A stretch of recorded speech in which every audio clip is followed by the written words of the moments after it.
The wind rolled across the empty plains like a whisper from the past, stirring up dust and memories that never truly settled. The land had grown quiet since the raids ended, since the gunfire and smoke faded into the hills. But for her, the silence was never peace, it was waiting. Every creak of the wooden porch, every cry of a hawk over the canyon rim carried the same weight. It had been a year since he left her standing in tears by the riverbank, the sun sinking low behind him as he disappeared into the wild.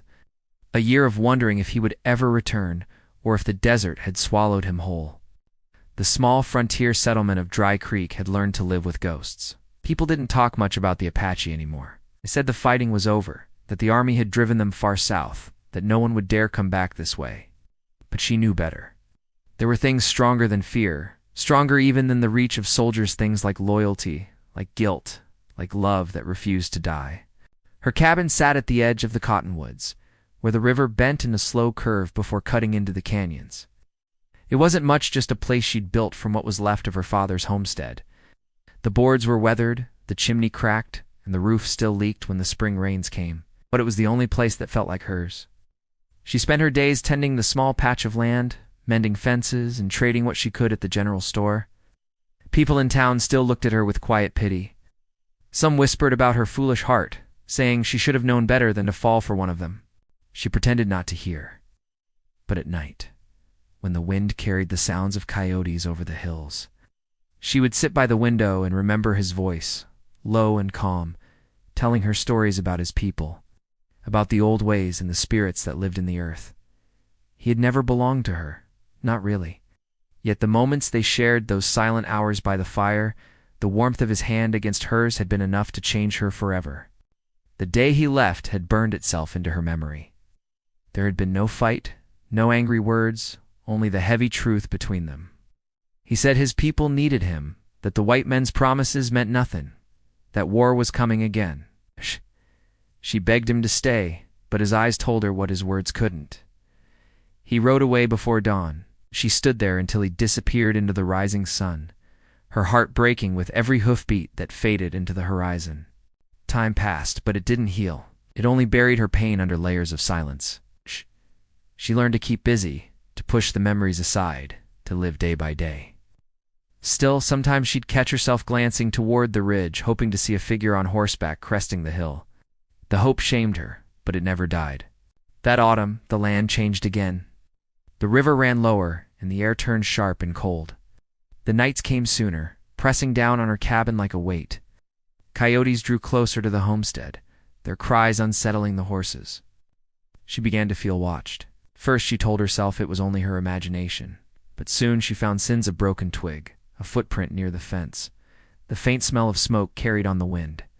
One evening, as the last light faded, she heard the horses snort and stamp in the corral. When she stepped outside with her lantern, the night seemed to still. The sky was streaked with fading pink, the wind gone silent. That's when she saw him, half shadowed by the dying sun, sitting on horseback at the edge of the trees.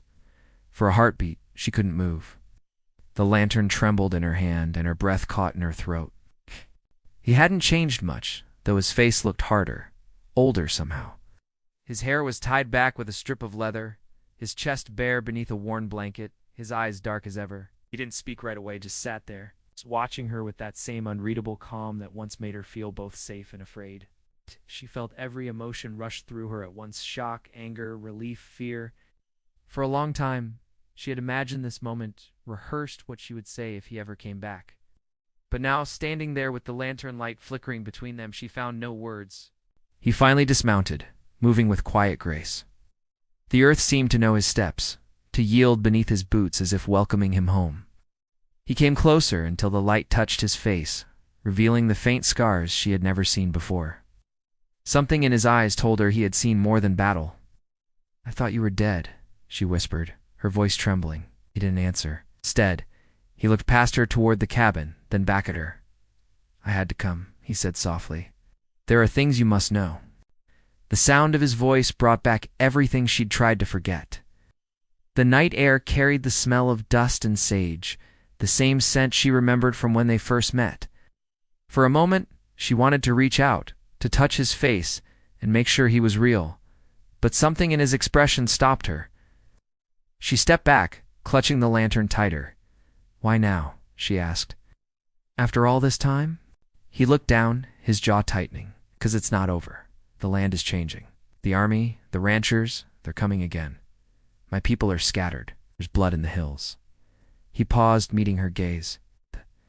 "And there's danger coming for you, too." Her chest tightened. "For me?" He nodded once. "She helped me once?" "They know. They never forget." The words hit her like a cold wind. I'd always known there were risks in what they shared, but she never thought it would reach her doorstep. She turned toward the dark trees, the shadows deepening beyond the fence line.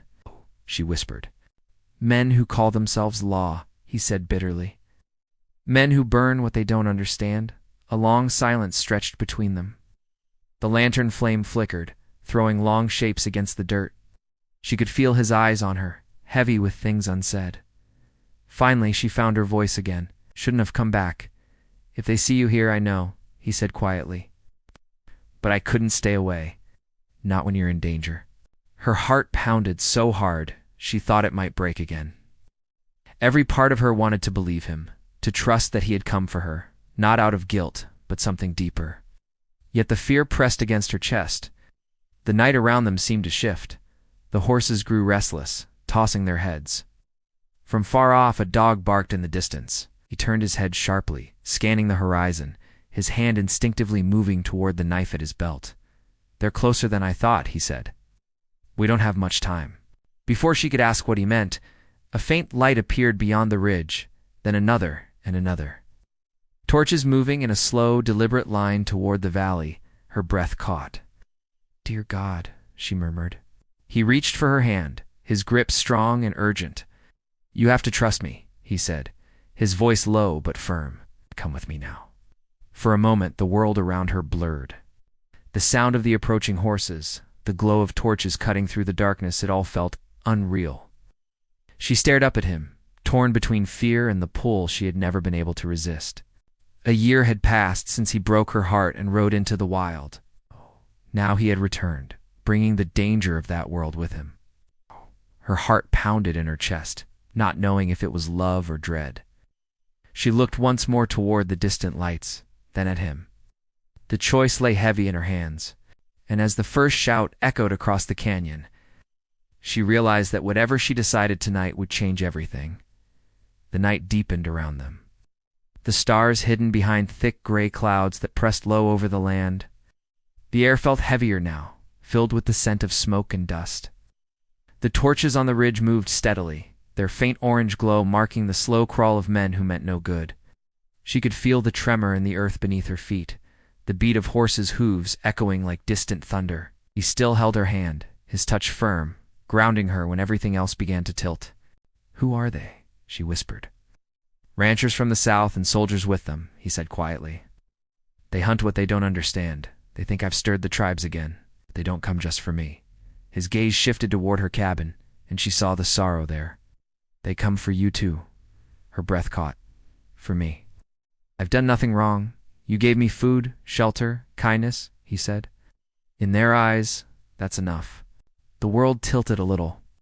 She looked at the dark outline of her cabin, the home she had rebuilt with her own hands, and felt a sting of helpless anger. The wind tugged at her hair, carrying the faint crackle of torches in the distance. She wanted to run, to hide, but some stubborn part of her refused to move. "This is my home," she said. "I'm not leaving it behind again." He stepped closer, his voice low but steady. "You can rebuild a house. You can't rebuild a life. If you stay, they'll burn it all down." The fear she'd been trying to hold back began to seep through. Her hands shook. She looked up at him, searching his face for something familiar, something safe. But there was a weariness there she hadn't seen before, heaviness carried by men who had seen too much. "What happened after you left?" she asked. "Where did you go?" He hesitated, eyes fixed on the horizon as though he could still see the battles there. "Tried to find peace," he said at last. "Some of us went to the mountains, some to the deserts. The army kept coming. Villages burned, families scattered. I saw brothers fighting brothers, all because men in uniforms wanted to draw lines through land they never walked." He paused. "I lost many." Her throat tightened. She remembered the way he spoke once of his people's pride, their bond with the earth. Now his voice carried the weight of loss. "I thought about you," he said softly. "Every night when the fires went out and the wind turned cold, I thought of this place, of your voice. That's what brought me back." She looked away quickly, afraid he would see the tears gathering in her eyes. "Shouldn't have," she said. "If they catch you here, they'll kill you." A faint smile touched his lips. "Then I'll die where I should have stayed." The distant shouting grew louder. The torches moved faster now, breaking into a line that swept across the valley like a river of flame. The horses in the corral panicked, kicking against the fence. She could hear the men shouting commands to one another, voices rough with whiskey and hate. He turned to her sharply. "Pack what you can. We go north, through the canyon. There's a safe trail the soldiers don't know." She hesitated. "There's nothing for me out there. There's nothing for you here," he replied. "Not tonight." She looked once more toward her small cabin, the chair by the fire. The quilt she'd sewn through long winters, her father's tools still hanging on the wall. Everything that tied her to the world stood there, fragile and quiet under the coming storm. With a trembling breath, she nodded. He helped her saddle the horses quickly, moving with silent urgency. The flickering light on the horizon was growing stronger, now close enough that she could see the shapes of riders through the trees. They worked without words, the sounds of leather straps and hoofbeats filling the night. When she mounted her horse, he took the lead, guiding her toward the narrow path that ran along the river. The water glimmered faintly in the darkness, a silver ribbon cutting through the land. The air was sharp with the smell of ash. Behind them, a gunshot cracked the silence, followed by the distant roar of flames. Her heart sank. She turned in the saddle and saw at her cabin, her home bursting into fire. The orange glow lit the sky, and for a moment she could see the faces of the men who had come for them. Rough, hard men with rifles slung over their shoulders and vengeance in their eyes. Tears blurred her vision. "They're burning it," she said in a trembling whisper. He didn't look back. "Don't watch," he said. "The past will burn whether we look or not." They rode through the night, following the river north. The land grew wilder as they went, the trees taller, the rocks sharper, the air colder. Coyotes howled somewhere in the distance, their cries mingling with the rush of water. She rode in silence, her mind spinning with questions she couldn't yet ask. When dawn began to break, they stopped to rest in a sheltered hollow near a cluster of cottonwoods. The light painted the world in pale gold, but neither of them found comfort in it. She slid from her horse, her legs trembling, her hands raw from gripping the reins. He gathered wood for a small fire and handed her his blanket.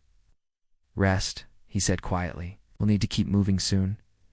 She sat close to the fire, shivering despite the heat. For the first time since he returned, she saw him clearly. The lines on his face were deeper, his shoulders broader. There were scars along his arms, faint but unmistakable. He had lived through things she could only imagine. "Where are we going?" she asked after a while. "There's a place beyond the ridge," he said. "It's an old canyon where a few go now. My people used to hide there when the soldiers came. You'll be safe there for a while." "For a while," she repeated quietly. "And then what?" He looked into the fire, his expression unreadable. "Then we decide what's worth saving." They sat in silence for a time, the fire crackling softly. She wanted to believe they could escape, that there was still a place left untouched by hate. But deep down, she knew the world was changing. It's the land she grew up on, the wide plains, the rivers. The trails was being divided and sold, its people driven out or forgotten. She thought of the men chasing them. She knew some of them by face. They weren't strangers. They were neighbors. Men who once traded goods with her father. Men who smiled in church and spoke kindly at market. Yet now, they carried torches and guns, willing to burn down a home because of a man they didn't understand. He broke the silence. "You could still turn back," he said. "Ride south. Tell them you didn't know me. They might let you live." Her eyes lifted to his. "And what would you do?" He didn't hesitate. "Keep riding." She shook her head slowly. "No. If they want me gone, they'll have to chase me." For a moment, he said nothing. Then, faintly he smiled, a real one this time, soft and fleeting. "You've grown stronger," he said. "No," she replied. "Just tired of being afraid." A hawk circled overhead, its cry echoing across the canyon. The fire burned low. Beyond the trees, the morning wind picked up, carrying the scent of smoke once again. She tensed. "They're still coming," she said. He nodded. "They won't stop until one of us is gone." They packed what little they had and began riding again. The trail narrowed, cutting through rocks and steep ravines. The sky darkened with gathering clouds. It felt as if the land itself was holding its breath. By midday, they reached the mouth of the canyon. The walls rose high on both sides, carved by centuries of wind and rain. Inside, shadows clung to the stone, and the air grew cooler. He led the horses carefully along the rocky floor, his movements sure, as though he had walked this path 100 times before. She followed close behind, her heart pounding. Every echo of hoof against rock made her flinch, fearing it would carry too far. "Do you think they'll find us?" she asked. "Maybe not today," he said. "But men like that always find something to destroy." As they moved deeper into the canyon, she saw signs of old life-faded handprints on the stone, worn carvings of animals, broken pottery scattered near the walls. His people had once lived here, hidden from the world. Now it felt like a place caught between the living and the dead. When they finally stopped beside a small stream, he turned to her. "We'll stay here tonight," he said. "Safe for now." She dismounted slowly, her body aching from the long ride. As she drank from the cool stream, she looked up at him, at the way the light caught the edges of his face. Despite the danger, despite the loss, she felt a strange calm. But deep inside, she knew this was only the beginning. The men with torches wouldn't stop. The world outside was still shifting, restless and cruel. Between them stood a bond that had survived pain, distance, and fear, but would soon be tested by something even stronger. The sound of a rifle cracked through the canyon air, sharp and close. The horses reared. He turned instantly, hand on his knife, eyes scanning the ridges above. She froze, her heart hammering. Oh. The echo rolled through the stones, and the silence that followed was worse than the sound itself. They were no longer alone. The sound of the gunshot still echoed off the canyon walls when another followed, closer this time. Dust rained from the rocks above, scattering into the stream like dry ash. She crouched low beside a boulder, her pulse thudding in her throat. The horses stamped nervously, snorting and tossing their heads. He raised a hand, signaling her to stay quiet, then moved toward the edge of the ridge with silent steps, his body low and steady. She could see the tension in his shoulders, the way his eyes scanned the upper walls of the canyon. The morning light was harsh now, slicing through the cliffs in broken streaks. Somewhere up there, hidden among the rocks, someone waited. When he turned back to her, his voice was calm but urgent. "They found us. Can't stay here." Her stomach twisted. "Where do we go?" He pointed deeper into the canyon. "There's another path that winds through the old caves. It's narrow, but they can't bring their horses in." She didn't ask how he knew the way. She trusted him enough to follow, though every part of her wanted to turn back toward open ground. The narrow walls made her feel trapped, the sound of her own heartbeat loud in her ears. They moved quickly, leading the horses through the stream, their feet splashing softly over the stones. The canyon grew darker as the walls closed in, the light fading to a dull gray. She could hear the faint clatter of rocks above them, someone moving, trying to keep pace unseen. He stopped suddenly and listened. The silence that followed was heavy, stretching thin between them. Then, a man's voice rang out faintly from somewhere up the slope. "Come out, Redskin. We know you're down there." Her blood went cold. She recognized that voice. It was Burke, one of the ranch hands from the south. A man who used to ride past her cabin with a polite nod, the kind of man who smiled easily, but whose eyes never softened. Burke's voice carried again, echoing off the stone. "You can't run forever, and she's with you, isn't she? It's the woman from Dry Creek. We saw the cabin burn." She froze, the words cutting through her like a blade. He had known her name, her face, her home. Now it was gone, turned to ash in the night. He glanced at her, reading the fear in her eyes. "Keep moving," he said quietly. "Don't look back." They pressed deeper into the canyon until they reached a narrow crack in the rock, half hidden by a fallen tree. He led her through it, the space barely wide enough for them to pass single file. Inside, the air was cool and damp. The tunnel opened into a wide chamber, the ground littered with dry twigs and old ashes, remnants of campfires long forgotten. She sank to the ground, breathing hard. "They won't stop," she said. "They'll hunt us until one of us is dead." He crouched beside her, his face unreadable. "That's what they've always done, but they don't know this land like I do. They think it belongs to them. It doesn't." Something in his voice made her look up. There was anger there, yes, but also grief. A deep, aching grief that ran older than either of them. He sat back against the wall and began to untie the small pouch at his waist. Inside were a few strips of dried meat, a piece of flint, and what looked like an old, weathered feather wrapped in leather. She watched as he held it gently, almost reverently. "This belonged to my brother," he said. "Died in the last raid, near the San Pedro. The soldiers said it was victory. My people called it sorrow." She didn't know what to say. The pain in his eyes spoke of more than loss. It spoke of injustice, of a wound carved into the heart of his world. "I was supposed to protect him," he continued quietly. "But I was gone that night. I was here with you." Her breath caught.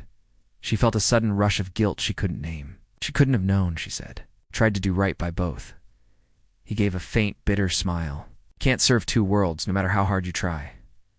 Before she could answer, the sound of rocks shifting reached them again, soft at first, then louder. Someone was climbing down into the canyon. He stood, knife in hand, eyes sharp. "Hey, stay behind me," he whispered.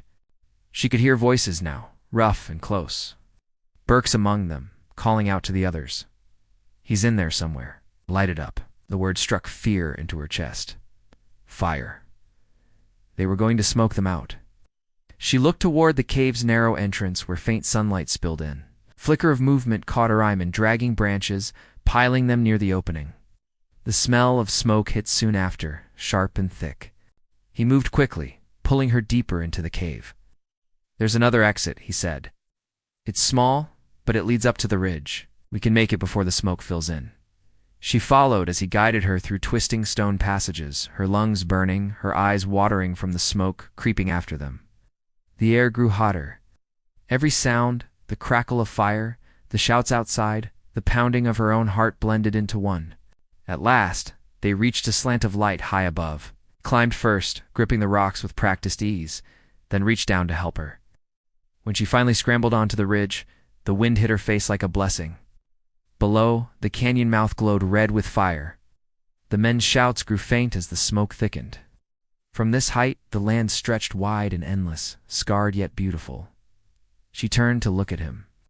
His chest rose and fell with exhaustion, his face streaked with soot, but his eyes were calm again. "They'll think we burned," he said quietly. "Will they stop looking?" He shook his head. "Not while Burke leads them." They made camp that night in a hollow above the ridge. The stars had returned, sharp and bright against the black sky. The fire they built was small, hidden from view. She sat close to it, wrapped in his blanket, listening to the wind slide through the canyon below. He sat across from her, sharpening his knife, the steel glinting in the firelight. "Burke used to work for your father, didn't he?" he asked. She nodded slowly. "For a few years? He was kind back then, or at least he seemed to be. After my father died, he came by sometimes to check on the cabin. I thought he meant well. I was wrong. He saw weakness," he said. "Men like him always do." She stared into the fire, remembering the way Burke had looked at her in town long too certain. "I think he always hated you," she said softly. "Maybe because he knew I didn't fear you." He said nothing, but his jaw tightened. The silence between them carried more truth than words could hold. After a long while, she asked, "What will you do if they catch us?" He looked up at her, his eyes steady. "Fight. It's the only thing I've ever known." She shook her head. "Can't fight all of them. Maybe not," he said. "But I won't run forever either." The wind shifted then, carrying the faint sound of horses again, distant but real. She rose, scanning the dark horizon. Tiny sparks of firelight flickered in the distance, like stars fallen to the ground. "They're still out there," she whispered. "They'll rest at dawn," he said. "That gives us until morning." She sat again, exhaustion finally settling in. But sleep didn't come easily. Every time she closed her eyes, she saw flames swallowing her home, heard the echo of Burke's voice in the canyon. She wondered what drove such hate, what made men burn what they could never understand. Before the night ended, he spoke again, his voice low. When I was a child, my grandfather told me the land remembers. Every step we take, every act we do, it leaves a mark. One day, those who took what wasn't theirs will answer for it. She looked at him through the firelight. Do you believe that? He nodded slowly. I have to. The fire crackled softly, the flames casting long shadows that danced against the rocks. Below them, the canyon lay in darkness, but the faint glow of smoldering embers still rose from the place they had escaped. Neither spoke again for a long time. The night stretched endless, and the wind carried with it the faint, haunting cry of a lone coyote across the plains.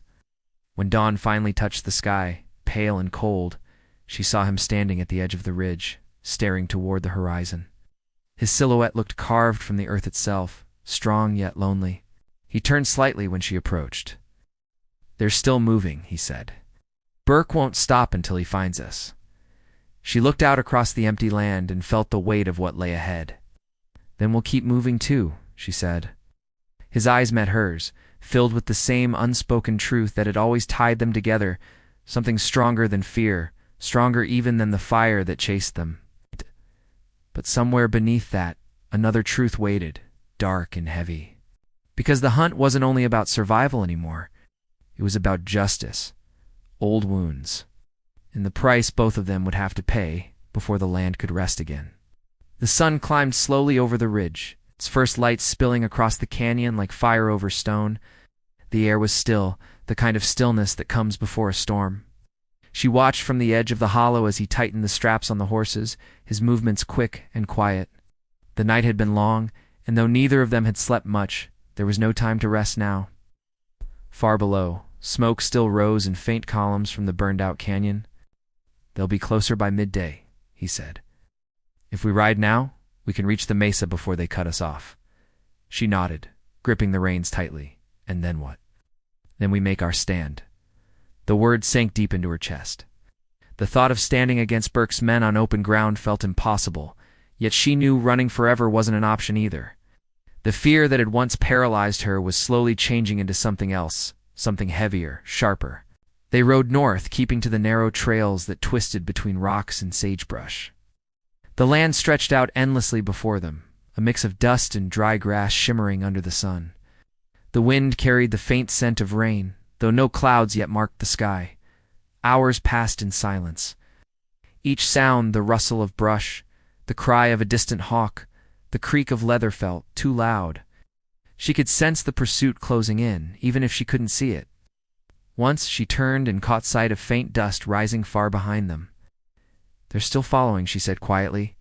He glanced back, his jaw tightening. They won't stop until they believe we're dead. She studied his face, seeing the strain etched there. Why is Burke so set on this? It's more than hatred. He didn't answer right away. His eyes stayed on the trail ahead. Finally, he said, Burke was there when the army raided one of our camps. He rode with them, though he wasn't a soldier. He did it for reward, for land. When it was over, he took what he wanted, horses, weapons, even our sacred things. He wears one of them still. She frowned.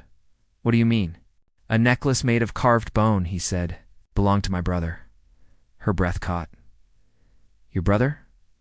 He nodded. I swore I'd take it back. Now she understood why Burke's hunt wasn't just about revenge. It was about something older, a wound. Neither of them could let go. And somewhere in that tangled past, her life had become part of the same struggle. They reached the mesa as the sun dipped lower, casting long shadows across the plain. From up high, they could see the desert stretching endlessly, golden and red under the fading light. It should have been beautiful, but all she felt was the growing tension in the air. He dismounted and studied the land below. They'll come through that pass, he said, pointing toward a narrow gap between two ridges. It's the only way up. We can hold them there for a while. She stared at the path, her stomach tightening. There are too many. He looked at her, his expression calm but resolute. Numbers don't matter if they don't know the ground. Together. They gathered what they could: dry brush for kindling, stones for cover, and a few old rifles he'd carried from his people's camps. The wind grew colder as night approached, whispering through the grass like a warning. By the time darkness fell, the first flickers of light appeared in the distance. Torches again. They're close, she said, her voice barely above a whisper. He nodded. We'll let them come as far as they dare. They crouched behind the rocks, the world around them swallowed in shadow. The night was so still that every distant sound carried clearly the jingle of spurs, the low murmur of men's voices, the restless snorts of horses. The glow of the torches moved slowly through the pass, a line of orange cutting across the black land. She felt her pulse thundering in her ears. "How many?" she asked. "6, maybe 7, he replied. "Burke among them." She gripped the rifle, her hands shaking slightly. She wasn't used to violence, not like him. But she had seen enough loss to understand what was at stake. "They'll find the fire pit we used," she whispered. "I'll know we came this way." "Good," he said. "That's what I want." She turned to him, confused, but his attention stayed fixed on the glow below. Then she saw the faintest glint of metal in his hand, something he'd taken from his pouch. He placed it on the ground carefully, his brother's feather, still wrapped in leather. "What are you doing?" He looked up at her. "Asking the land to stand with me." The torches drew closer. Shadows moved along the base of the ridge, men spreading out in a slow, cautious line. Burke's voice carried up clearly, confident and cold. "You can hide all you want, Redskin. This ends tonight." She froze. The sound of his voice was enough to bring back every memory of fear, the long nights alone in her cabin, the whispered talk in town, the quiet hatred behind polite smiles. Now it was all laid bare in that single voice. He motioned for her to stay low. "Wait for my signal," he murmured. She nodded, clutching the rifle. The smell of smoke drifted up as Burke's men lit torches and began climbing the slope. The firelight painted their faces in harsh colors, their guns gleaming. A gunshot split the silence. One of the riders fell back, his torch tumbling to the dirt below. The others scattered, shouting. Another shot rang out then, another from the ridge where he crouched. His aim was steady, precise, like someone who had lived his whole life preparing for this moment.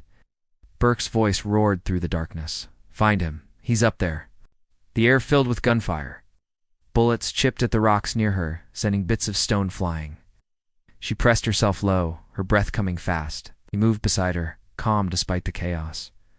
"They'll try to flank us," he said. "Stay behind the rocks. They get close, shoot low." She wanted to speak, to beg him to stop, but her voice caught in her throat.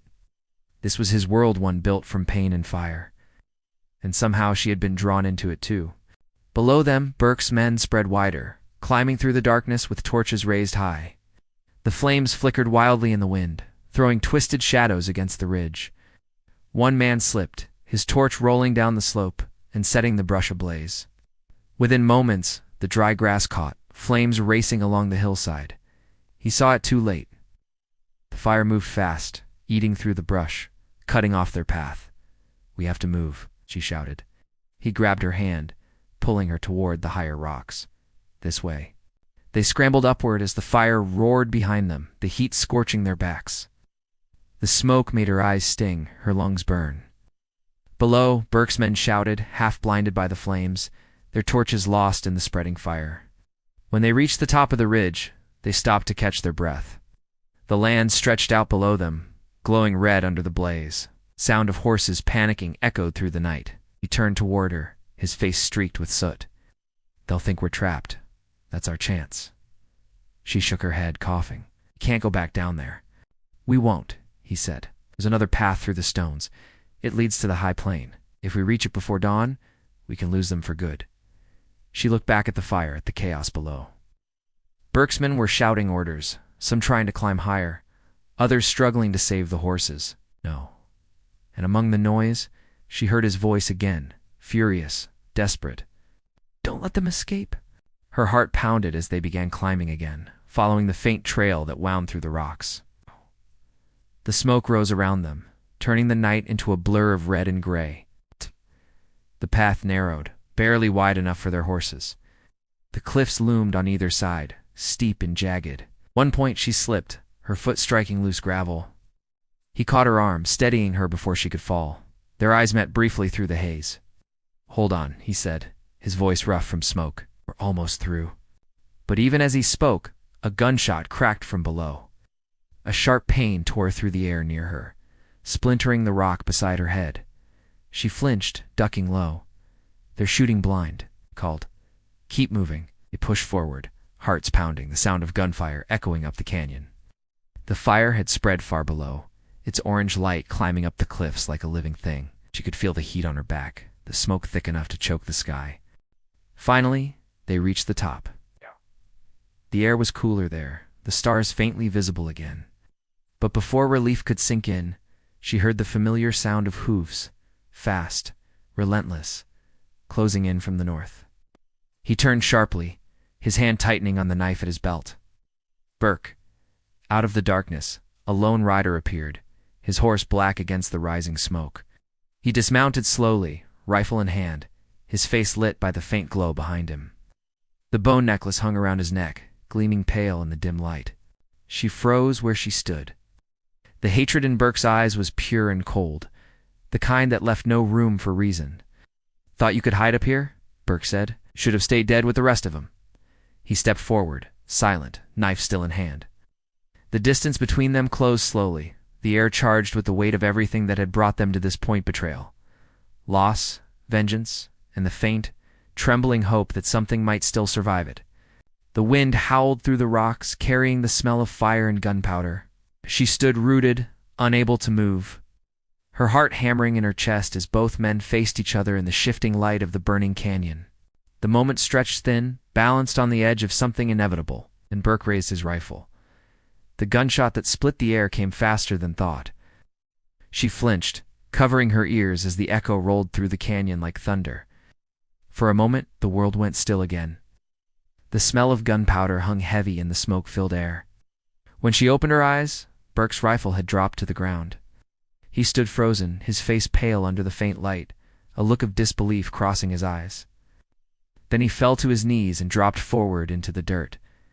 He stood motionless for a long time, staring at the man who had once taken everything from him. His chest rose and fell slowly, his knife still clutched tight in his hand. Then, with quiet finality, he let it drop beside Burke's body. The wind caught the ashes around them, swirling them through the narrow pass like drifting ghosts. She took a slow step forward, her voice trembling. "Is it over?" He didn't answer right away. His gaze stayed on the fallen man before him, then lifted toward the horizon, where the first light of dawn was beginning to break. Finally, he said softly, "It has to be." The fire had started to die down below, leaving behind blackened earth and a sky still streaked with smoke. The danger that had hunted them for days was gone, yet the silence that followed felt heavy and strange. They gathered what they could, neither speaking much. The horses were restless, but alive. When they finally rode down from the ridge, the morning air was cool against their faces, and the land seemed to breathe again. By midday, they reached a wide plain covered in dry grass and small wildflowers. The sun had burned away the haze, revealing a sky so blue it almost hurt to look at. For the first time in days, there was no sound of pursuit, no sense of eyes watching from the shadows. He rode ahead, leading the way to a small spring hidden between the rocks. The water shimmered like glass, untouched and quiet.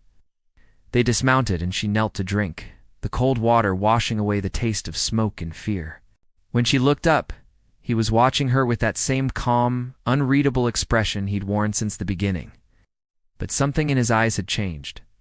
The anger that had driven him for so long was fading, replaced by something quieter, something almost like peace. "What will you do now?" she asked. He looked toward the distant hills, his voice low. "My brother's spirit can rest. I'll return what's his to the earth. After that, I don't know." She nodded, though the thought of parting filled her with a strange ache.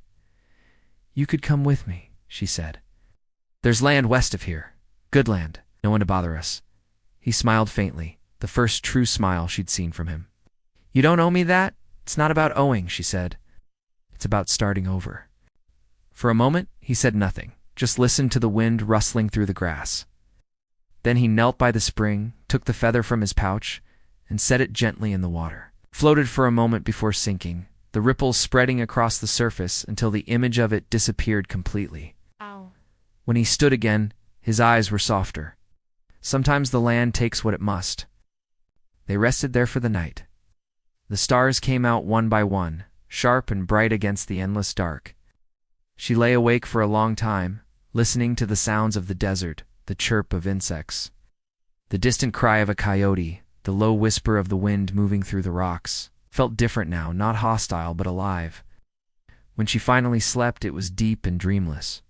The next morning they packed their things and started west, following the faint trail that led toward the horizon. The landscape changed slowly, the harsh rocks giving way to open fields and scattered trees. As they rode, they passed the remnants of old camps and forgotten trails. Pieces of a world that had shifted and changed too many times to count. He told her stories as they went of his people, of the places he had once called home, of the rivers that had long since dried and the songs that were sung only by memory now. His voice was calm, steady, filled with a quiet strength that came from knowing the past could not be undone, but could still be honored. She listened, sometimes asking questions, sometimes just letting his words fill the space between them. Each mile they covered seemed to pull them further from the violence behind them and closer to something that felt like healing. By the third day, they reached the edge of a valley, where green grass swayed in the breeze, and a small river wound through the middle. The sight of it made her heart lift. It was quiet there, untouched, a place that felt safe in a way she hadn't felt in years. This could be it, she said softly. A new beginning. He looked around, studying the land.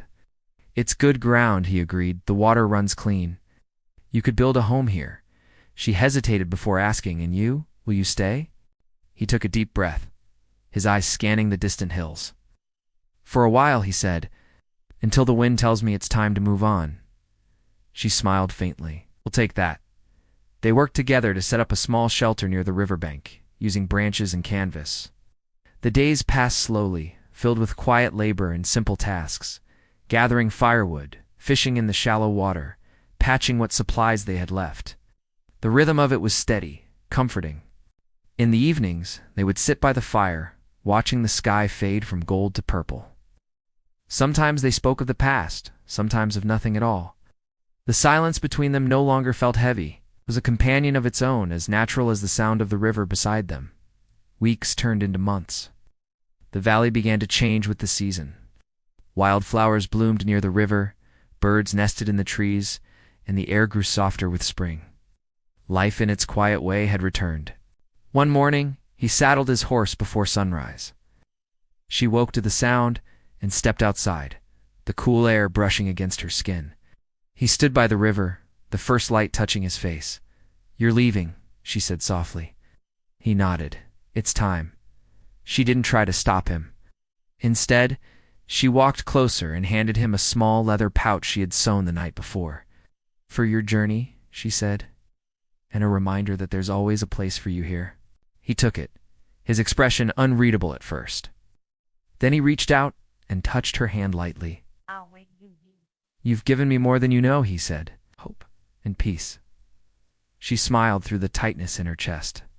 And you gave me courage. He mounted his horse and turned toward the open plains. The morning light painted the world in soft gold. For a moment, he looked back at her, the wind catching his hair and the faint trace of a smile touching his face. Then he rode away, his figure growing smaller until it disappeared beyond the rise. She stood there for a long time, watching the dust settle in the quiet morning air. Though he was gone, she didn't feel alone. The valley seemed to hum softly around her, alive with the whisper of wind and the slow murmur of the river. As the days passed, she built her home little by little, a cabin near the water, a small garden behind it. The land was kind to her. And sometimes, when the night was clear and the stars burned bright above, she would sit by the fire and think of him. She would remember the sound of his voice, the look in his eyes when the firelight caught them, the way he had taught her to listen to the land, to the wind, to the quiet truths that didn't need words. And though the scars of the past never vanished, they no longer ruled her. They became part of her story, a reminder that even from pain something strong could grow. The land healed with her. The grass grew greener, the river clearer, and in the soft hum of the valley, she sometimes thought she could still hear his voice carried on the wind, steady and sure, reminding her that life, no matter how broken, always found a way forward. That night, as the firelight flickered and the stars shimmered above, she whispered a quiet thank you to the open sky. The journey had taken everything she had, but it had given her something greater: freedom, peace, and the strength to begin again. And somewhere far beyond the horizon, a lone rider moved through the desert. The sound of his horse's steps, fading into the vastness of the land that had shaped them both.